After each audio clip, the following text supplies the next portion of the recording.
Hey guys, and welcome back to another episode of the Warwick F1 show. This is the fourth episode of the 6th season, and we're looking at another preview episode. We've just done a review, we're going back to a preview because we've got a double header.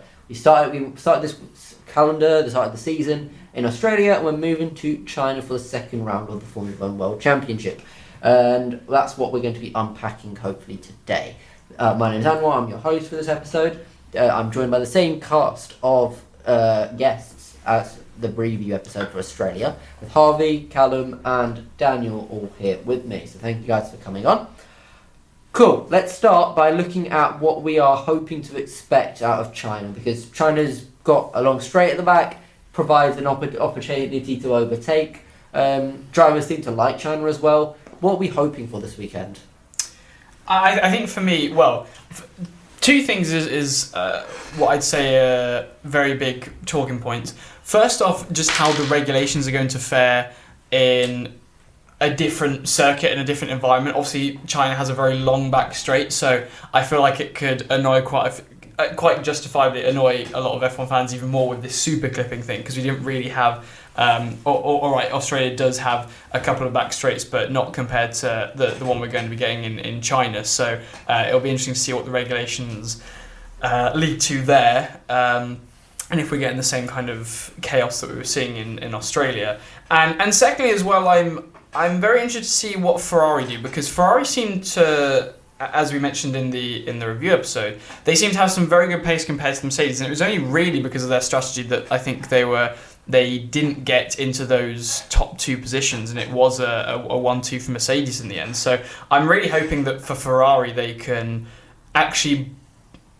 They did bring the fight to Mercedes last time, but try and actually follow through with that and maybe try and get a good strategy this time, and just see if they can consistently challenge the Mercedes again, because Mercedes being at the front is what everyone was expecting, I think, going into Australia, and people were very surprised to see that Ferrari were actually up there with them and could fight with them for the 20 laps or so before the strategy was split. So I want to see some fighting going on between the teams, perhaps hopefully for the whole race for China. I'll tell you what Ferrari are going to do in China. They're bringing the Macarena wing.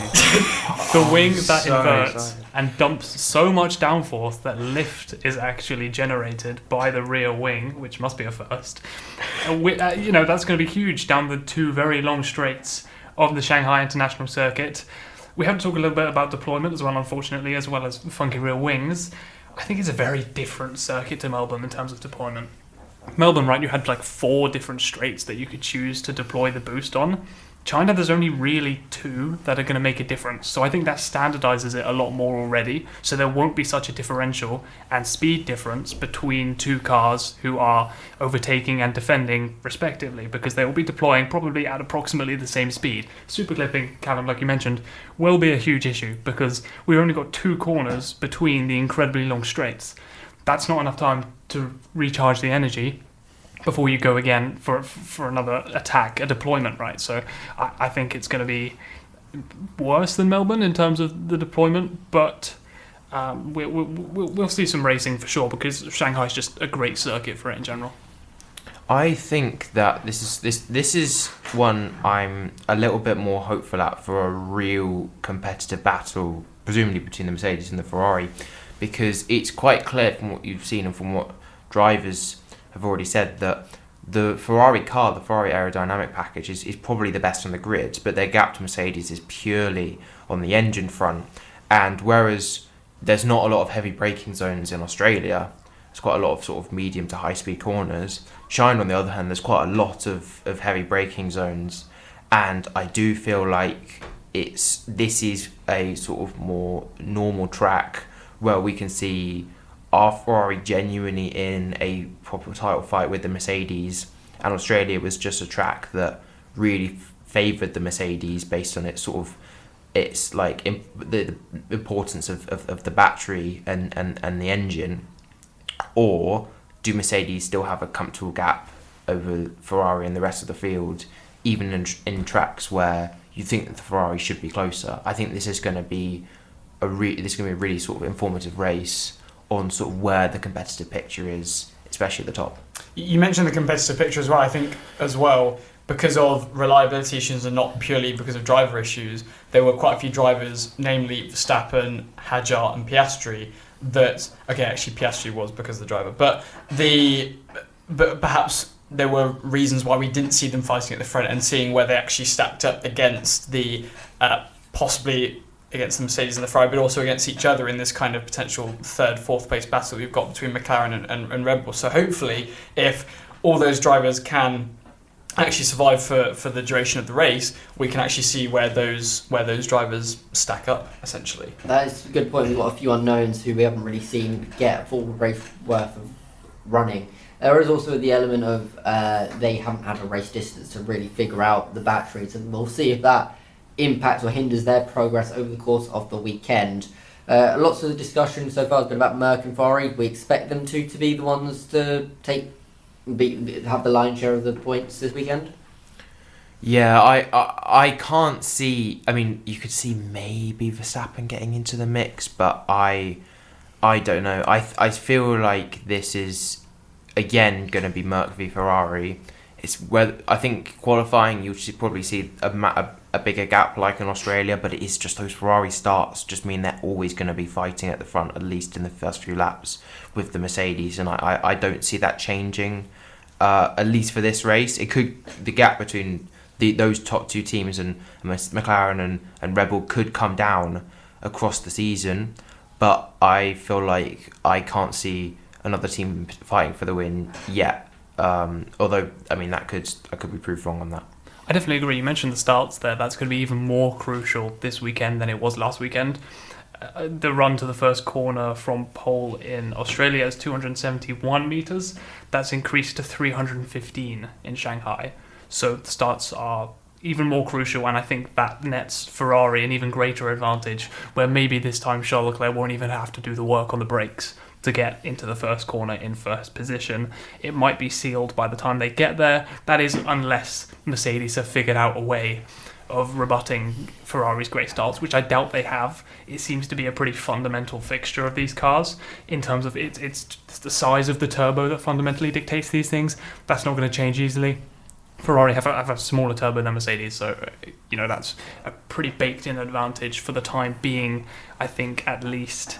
Yes, I definitely expect those two to be the ones at the front of the field. I mean, Norris finished 51 seconds behind the lead at the end of Australia, and Hamilton was only 16. So there is quite a significant gap there, at least to Norris. Obviously, we don't know where the Red Bulls fit in, and they probably are fit somewhere in the middle of that, as we discussed for the Australia review, in terms of some kind of third place team. But there is such that huge gulf in performance, I think, between the top two teams of Mercedes and Ferrari, and then potential kind of runners up to that, which is the McLaren and Red Bull. So yeah, I think definitely with the quick turnaround that we have compared to or since Australia in it being a double header, I don't really see the McLaren or Red Bull breaking into that at all this weekend. I think their time will come later in the season, yeah. So hang in tight there if you are one of those two kind of fans of either of those two teams. I think there's a long way to go on that front. Do we expect any kind of what type of competition will we see in the midfield? Because that's always something that's generally really hotly contested. Do we think it'll be a similar type of cast of probably the Hasses, the Audis, maybe an RB? I think so. Obviously, it's really hard to tell, but I expect Haas to go very well. They went well here last year, for what it's worth. Esteban Ocon finished 5th, which was his season best last year. And the Haas situation is actually really interesting, because Ocon said something at the end of the last race. He said that him and Behrman didn't have the same car, and they have fundamentally different issues. I can't remember what Ocon's issue was, but Behrman definitely had understeer, which he said was preferred around a circuit like Melbourne. I'm not sure it's the same case around China, but regardless, I think that Behrman seems to have taken a step forward this year anyway, just from the way and the maturity with which he was driving in Melbourne, and his wheel-to-wheel racing was exceptional. So I think Haas will definitely feature prominently. Racing Bulls also had a great pace here last year before they threw it away on strategy, which was common in the first half of the season for them. But like I said, that's probably not worth a whole lot. But Lindblad's on a roll anyway. as much as a role as you can be on after the first race of the season. And Lawson had great pace too. Hopefully he gets a better start this weekend. Yeah, I mean, I don't expect any other change from there. I mean, like, the Williams seem too far away, the Astons are useless, and Cadillac are finding their feet. The only driver I would say is Nico Hülkenberg. Obviously, we didn't get to see any running from him in the race in Melbourne, and we can expect, given Bortoletto's really strong showing for Audi in Australia, being a P9 finish, I'm very much looking forward to seeing what Hülkenberg is capable of in that car. Yeah, I my sort of thinking is Haas are the team to beat. I mean, they were the I think the quickest team. I know Ocon had problems and made that pretty clear after the race, but at least in the hands of Behrman, that car definitely looked best of the rest. And it also feels like with that Ferrari engine, Australia shouldn't necessarily be a track that particularly favours the Haas. So I think if we go to China, I'd personally expect Haas to be right up there in seventh, fighting for 7th and 8th. Or whatever it is, however many sort of definitely fighting for points. I'm not sure how many. It depends on how the sort of fates of the top 8. But I feel like they're going to be right up there at the top of the midfield, and I think that'll be the case for the first few races, along probably with Racing Bulls and Audi personally.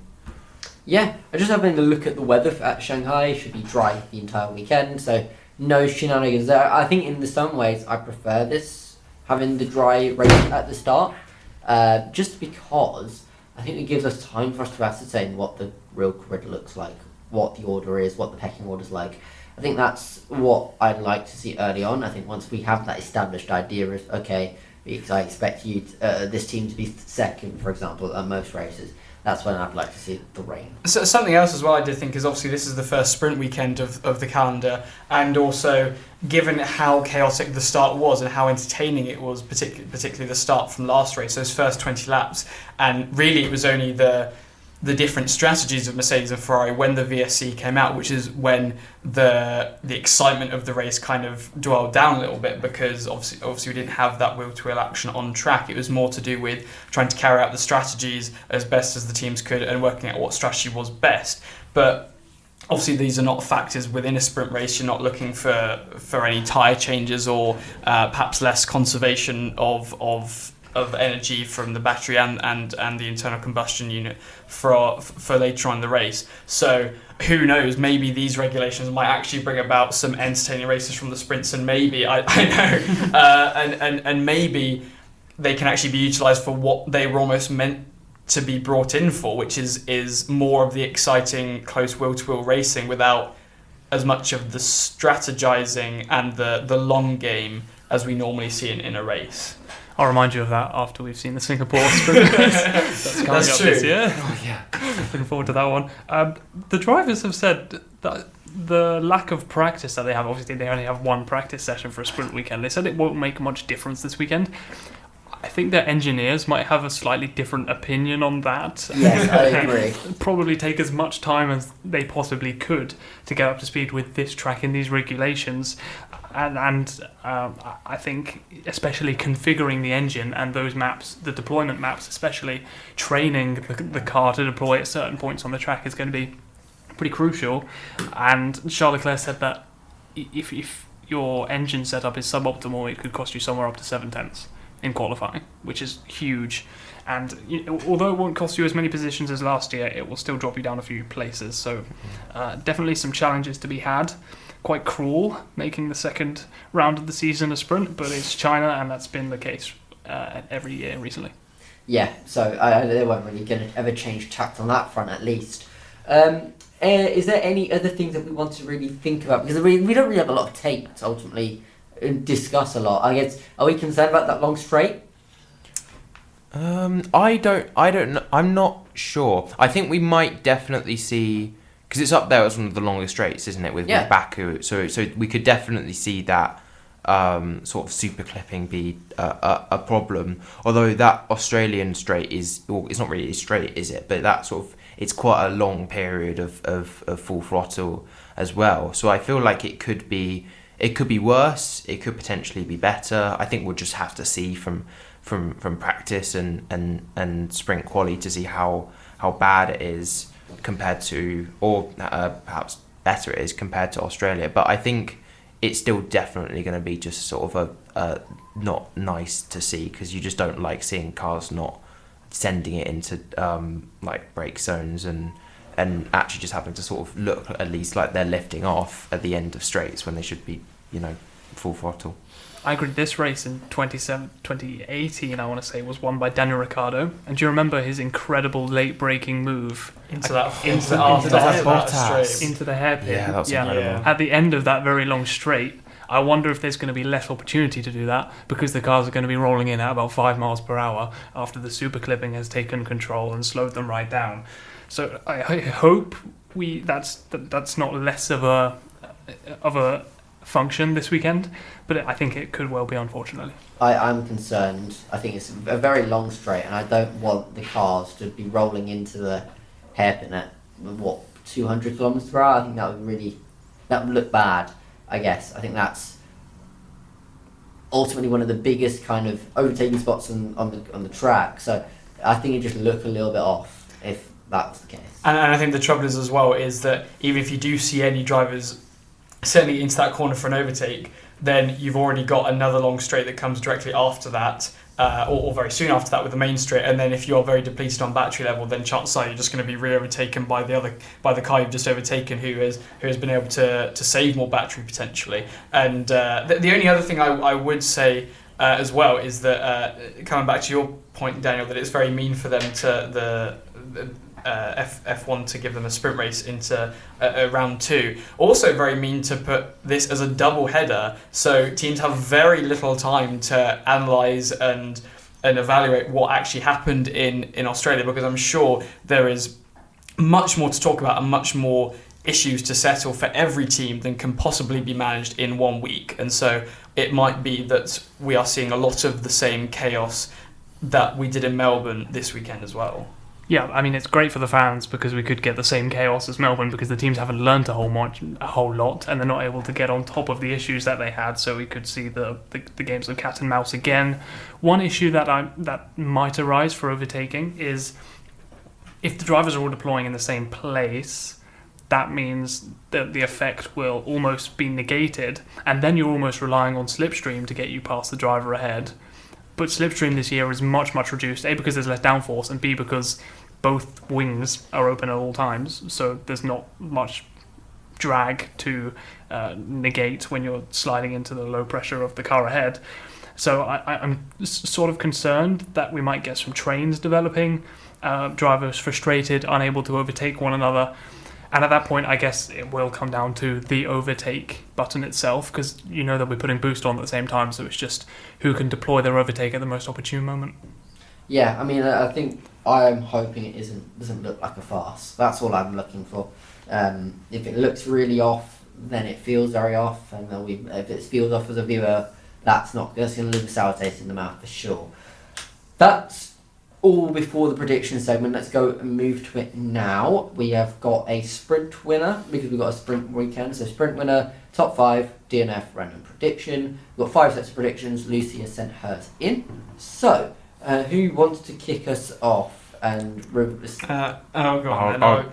Okay. No, go for it. Go for it. I know if you want to go first. I'm actually really excited to give mine. So, they're definitely not going to be all correct, but when have we ever been all correct? Well, yeah. So my sprint winner for the Chinese Grand Prix is Lewis Hamilton. I think that if you look at the early part of 2025, that was probably when he was at his closest to Charles Leclerc, and I do feel like he's going to be able to get off the line well. Should be able to hold it because there's no pit stops ahead of the Mercedes. I think he has a really good chance, especially in the sprint, potentially in the race as well, at being able to get his first podium and potentially win for Ferrari. But I think especially in the sprint, I'm backing him to have a really, really good day. I think. But are we doing sprint? Sprint in the top 5. Okay.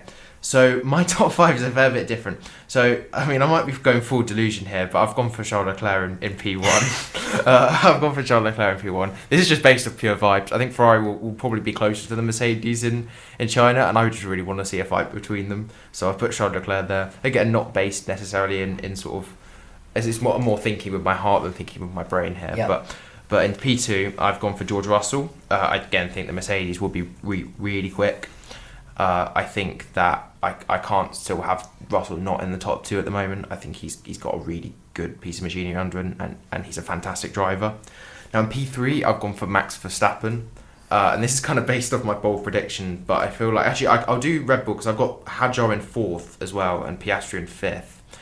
And this is kind of based on the fact that I think, which goes to my bold prediction, which is that... Don't do the bold prediction. No, it kind of relates to it. But I think Red Bull will be good. I think they'll be ahead of McLaren comfortably. I think Hadjar will have a really good race, get 4th, which I can't remember when a Red Bull driver's got 4th or better in a race. So I think it's got to be at least until 2024. And I also think Piastri will be ahead of Norris. Because I think that he looked quicker. His confidence might be a little bit shot, but he definitely looked better in Australia, and I'm backing him to beat Lando here. Awesome. Callum, you want to follow up from that? Yes. So I think I'm sticking with the thought that Mercedes will be able to edge Ferrari by the end of the race and for the sprint race as well. So for my sprint winner, I've actually gone Antonelli. I do think that perhaps a little bit of hope as well, because I do really like Antonelli and I do want him to get a win of some sort, but I think that if he doesn't get bogged down at the start like he did in Melbourne, I think he could really take the fight to Russell. I have got Russell in P1 as again though for the actual race. I've then gone with Leclerc in P2 as I do think, as I said for the Australia review, I think if Ferrari didn't mess up the strategy, which I think it was perhaps at least in hindsight I suppose, but perhaps a bad move not to pit them under the VSC. But as I say, if they can get the strategy right and at least just copy Mercedes with their strategy, then they'll be able to fight with them at the front. Antonelli then rounding off the podium in P3. So I think that's same trio of the podium from Melbourne, and then it's obviously the difficulty of trying to fit in the Red Bulls and the McLarens in here in very limited places. And I've gone with Verstappen P4 and then actually Hadjar as well in P5. I think if both of them can finish the race and they get a good qualifying in, I think they could firmly beat the McLarens, to be honest. Awesome. No Hamilton. No Hamilton. I'm sorry, I don't know what. Maybe it's just 2020, the 2025 season that's just kind of haunting me a little bit. But I still am not used to him performing well in that Ferrari. But maybe this will change over the course of the season. Well, I don't blame you for that. Last race kind of restored some hope for me in Hamilton, which is probably why myself and Harvey have both gone for sprint winner Lewis Hamilton. Ooh. Just last year and last race, basically, is all I'm going to say. Last year's Chinese sprint is what I'm saying. P1, Charles Leclerc. We are fully back as Ferrari. Winning it all. I'm not even a Ferrari fan, but I've gone Hamilton P2 as well, so it's a 1-2. Okay, We've got back-to-back P2s. Back-to-back P2s at the start of the year. We need a tiny bit of performance from Ferrari, and people are like, "Oh my god, it's a Ferrari 1-2." Now that Daniel's fighting for the win. Now that Daniel's put us 1 and 2, I'm feeling less confident about my prediction. Hey, that was a one-off. Okay, last week. I'm better now. Russell P3. So some realism at least. Probably not getting a point if he wins, but I've put his teammate Antonelli in P4 because that worked well for me last week, and Verstappen in P5. Cool, let me go through mine quickly and then we'll snake back for the random prediction. So I have unfortunately gone a lot more boring than you guys. I don't have the same degree of faith in Ferrari. I think it'll be a George Russell sprint win, converts that into a race win. Yeah. I'm sorry, guys. I've got to try. Boring, but you're probably not both at the same time. Yeah. Tough. But my P2 is going to be Antonelli. I still think Merc have the edge. I've gone Hamilton P3, so I do think he'll beat out Leclerc, who finishes in P4. And then my P5, this is where I'm going to go interesting. I've gone Bortoletto. Oh, Wow. In P5? Yes. wow. Oh my god. I If I had goodness. to pick any midfield driver, I would have picked Behrman, but Bortoletto's interesting. Behrman. I think I've gone too basic for the rest of it. So I agree. yeah, I've got to have some upside. Go for the McLaren disaster then. Yeah. Yeah. Cool. Let me just go through my DNF quickly. I'm going for the low hanging fruit, but not Alonso. I thought we agreed after last week we're not doing Aston Martin. Yeah, I changed my mind. Wow. Imagine if they're so bad that we make it a rule on the podcast that you can't pick them for We DNF almost because it's did so guaranteed. before the race happened. really We were almost, did. Anwar was like, don't go for Aston Martin. This idea is rules on the fly. I'm Yeah. not liking this. Well, welcome to my world, man. That's how I roll.